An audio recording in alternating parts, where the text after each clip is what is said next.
Oke. Sip. Assalamualaikum warahmatullahi wabarakatuh. Welcome back to my YouTube channel Zakaria Sidik. Nah, kawan-kawan, malam ini saya nak sedikit cerita pasal tentang magang pertanian Jepang. Kebetulan ada gak beberapa kawan-kawan tuh bertanya di kolom komentar di video-video saya yang sebelumnya ya. Kalau misalkan kita kerja magang di pertanian Jepang nih istirahatnya berapa kali gitu kan. Ada juga yang dia memiliki kawan gitu kan di bidang yang lain macam di konstruksi gitu. Tapi budak ini nih belum nak pergi ya, belum nak pergi. Cuman dia nih punya kawan dah di Jepang gitu. Apakah apa nama dia nih istirahatnya nih berapa jam gitu? Kalau di konstruksi biasa kan 2 kali jak nih istirahatnya. Kalau di pertanian ini macam mana gitu kan. Kebetulan setelah saya sering buat video tentang pertanian ini banyak pula tuh kawan-kawan yang berminat dan tertarik ke pertanian. Oke, jadi begini kawan-kawan, kalau misalnya di pertanian ini umumnya ya, kita nak bicara umumnya dulu. Jadi umumnya kalau misalnya di pertanian ini istirahatnya itu ada 3 kali kawan-kawan. Jadi istirahat minum sejenak enggak pagi itu sekitar jam 9 sampai jam 10. Jam 9 atau jam 10 maksudnya. Jadi sekitaran jam segitu tuh kita istirahat sejenak tuh. Kita sekedar minum ya. Biasa istirahat itu tuh lebih kurang ada sekitar 5 sampai 10 menit gitu ya kita istirahat. Nah, kemudian nih ada istirahat makan siang ya. Istirahat makan siang nih biasa jam 12 ya kawan-kawan. Jam 12 sampai jam berapanya ini tergantung musim nih biasanya. Kalau misalkan di musim panas biasanya istirahatnya nih kalau misalnya macam saya nih program 3 tahun nih kalau musim panas istirahat siangnya itu panjang kawan-kawan agak sedikit lama. Karena kalau di Jepang nih kan musim panas nih gila luar biasa hawa panas itu panas sekali emang. Jadi kita itu apa nama kalau tengah hari ndak keluar ya istirahat benar emang takut dehidrasi ndak. Nah, kalau misalkan macam normal waktu-waktu normal gitu macam musim semi ke macam musim apa gugur. Nah, macam musim dingin nggak kah? Itu biasa tuh sejam ya tuh biasa. Kalau paling lama tuh sejam setengah. Nah, jadi bisalah kita untuk makan siang dan istirahat kan.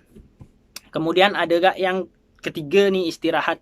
Yang ketiga nih minum juga sejenak tuh sore. Kalau misalnya kita kerja sore ya.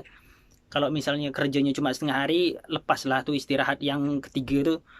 Itu sekitar jam 3 biasa, jam 3 atau setengah 4 gitu kan. Kalau musim panas biasanya tak ada agak sekitar jam 3. Kalau misalnya kita musim panas itu misalkan masuk kerjanya jam 2 bisa jadi kita istirahat itu sekitar jam 4 gitu. Nah, jadi tiga ini ya, tiga apa waktu untuk kita istirahat. Tapi benda ini waktu istirahat ini tergantung dengan bosnya juga. Biasa ada gak yang istilah sore ini tak ada istilah istirahat sejenak untuk minum tuh. Jadi cuma pagi dengan apa nama siang ya. Biasa ada gak yang macam itu. Lepas tu berkaitan dengan waktu istirahat nih biasa kita nih apa nama ada gak kawan-kawan kan yang bertanya nih nah bisa sholat kan enggak gitu. Jadi kalau masalah di Jepang ini kita kalau di pertanian ini bisa sholat ya bisa. Cuma ada waktu-waktu sholat tertentu yang enggak bisa kita sholat. Biasa macam asar. Asar nih agak sedikit paling rumit ya. Karena pada saat asar nih kita cenderung lebih lagi sedang bekerja. Jadi kita tidak bisa melakukan sholat asar. Jadi apa nama kalau macam zuhur, lepas tu subuh, maghrib, isya masih bisa lah. Tapi kalau misalkan asar nih agak sedikit payah emang ya waktu-waktu ini nih. Karena kita balik pun kadang dah larut ataupun kita pergi masih agak siang. Jadi cuma gak nak sholat kan. Tapi ini tergantung dengan kawan-kawan sekalian ya. Kalau misalkan kawan-kawan nih nak magang ke Jepang itu udah yakin emang dah dengan benda ini dah yakin pergi emang. Tapi kalau misalkan soal kaidah nih memang masih belum yakin bagus tak usah pergi. Karena apa? Kalau misalkan kita nih ndak yakin nanti tak nyaman pula kan di hati kan lalu jadi apa penyakit hati. Bagus tak usah sekali kan.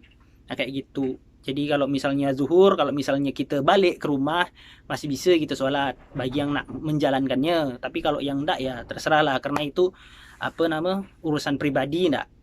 Kalau misalnya nak sholat sila, tak ada sila tergantung pribadinya masing-masing kan. Nah, kalau misalnya kayak maghrib sih it's okay lah karena masih mampu lah ya. Kecuali gini kawan-kawan ada gak soalnya program yang lain ya. Saya pernah dengar gak dari kawan-kawan saya yang menjalani program itu mungkin sholat subuh agak sedikit terganggu ya, karena apa, mereka ini berangkat kerja tuh dari dini hari ya, sekitar jam 2 gitu udah berangkat kerja. Jadi kalau misalnya waktu berangkat kerjanya macam ini model, tak bisa lagi kita nak sholat subuh kan, karena belum masuk waktu kan. Jadi macam itulah kawan-kawan ya, singkat cerita tentang Jepang, magang pertanian Jepang nih kira-kira macam itulah dia ya. Nah, untuk kawan-kawan nih yang baru mampir ke channel kita nih, terima kasih ya udah mampir ke channel kita, dan mohon dukungannya juga ya dengan cara di subscribe and like. Kalau yang tak mau pun tak apa. Mudah-mudahan dari video ini kawan-kawan dapat terbagi informasi ya. Mudah-mudahan terbagi informasi, dan mudah-mudahan ini bermanfaat untuk kawan-kawan yang membutuhkannya. Semangat ya terus ya untuk kawan-kawan yang nak magang ke Jepang. Mudah-mudahan kita semua dapat jalan yang terbaik. Oke lah, segitu aja dulu dari saya ya untuk cerita-cerita malam ini. Saya ucapkan terima kasih. Assalamualaikum warahmatullahi wabarakatuh.